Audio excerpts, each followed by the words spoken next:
မင်္ဂလာပါ mDrive ရဲ့ knowledge sharing လုပ်ပေးနေတဲ့ new episode လေးကနေပြန်လည်ကြိုဆိုလိုက်ပါတယ်။ကို့အကြိုက်ဆုံး TV shows တွေ movies တွေနဲ့တခြင်းတွေကိုကို့အရင်နှီးဆုံးလူတွေနဲ့အတူတူခန်းစားလိုက်ပါ။ SharePlay နဲ့ FaceTime ကိုသုံးပြီး support လုပ်တဲ့ apps တွေကနေအတူတူကြည့်တာနဲ့နားထောင်တာတွေကိုပြုလုပ်နိုင်မှာဖြစ်ပါတယ်။ဒါလေးကိုမစတင်ခင်မှာတော့ group ထဲမှာရှိတဲ့လူတိုင်းက iOS 15.1 ဒါမှမဟုတ် iPadOS 15.1 နဲ့နောက်ပိုင်းကိုအသုံးပြုထားပေးရမှာဖြစ်ပါတယ်။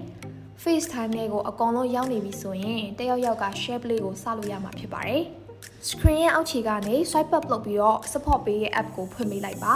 ။ SharePlay ကို support လုပ်တဲ့ apps တော်တော်များများက subscription လိုအပ်ပါတယ်။ဒီမှာတော့ Apple TV app ထဲကတစ်ခုခုကိုအတူတူကြည့်ကြမယ်။အစင်းသင်းဖြစ်ပြီဆိုရင် play button လေးကိုနှိပ်လိုက်ပါ။ကိုဆက်သွားချင်တာသိကြလားဆိုတာကိုအတီးပြဖို့အတွက်အချက်ပြပြီးတော့မေးလာပါလိမ့်မယ်။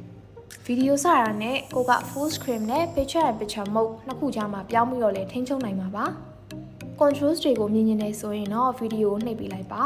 ။ full screen ကိုကြည့်ချင်တယ်ဆိုရင်ညာဘက်ထောက်မှာရှိတဲ့ picture and picture button လေးကိုနှိပ်လိုက်ပါ။ဗီဒီယိုကို full screen လုပ်လိုက်တယ်ဆိုရင် FaceTime က picture and picture mode ကိုပြောင်းသွားမှာဖြစ်ပါတယ်။ FaceTime window ကိုအခြားတစ်ဖက်ကို drag ဆွဲလိုက်လို့ရတယ်လို့ပိုကြည့်အောင်ဒါမှမဟုတ်ပိုသိအောင်လို့လည်း pinch လုပ်နိုင်မှာပါ။လူတိုင်းက playback ကိုထိန်းချုပ်နိုင်မှာဖြစ်လို့ pause, play, fast forward နဲ့ rewind လုပ်နိုင်မှာဖြစ်ပြီးလူတိုင်းရဲ့ device မှာလည်းအလိုလျောက် sync ဖြစ်နေမှာပါ။ SharePlay မှာကြည့်တာတွေနားထောင်တာတွေလုပ်နေတော့ picture mode ကိုသုံးပြီးတော့ iPhone နဲ့ iPad တွေပေါ်မှာအခြားအရာတွေကိုလုပ်နိုင်မှာပါ။ကိုယ်တငယ်ချင်းတွေကိုလည်း FaceTime နဲ့မှမြင်နေရအောင်မှာဖြစ်ပါတယ်။ SharePlay ကိုပိတ်ချင်နေဆိုရင် close button လေးကိုနှိပ်ပေးလိုက်ပါ။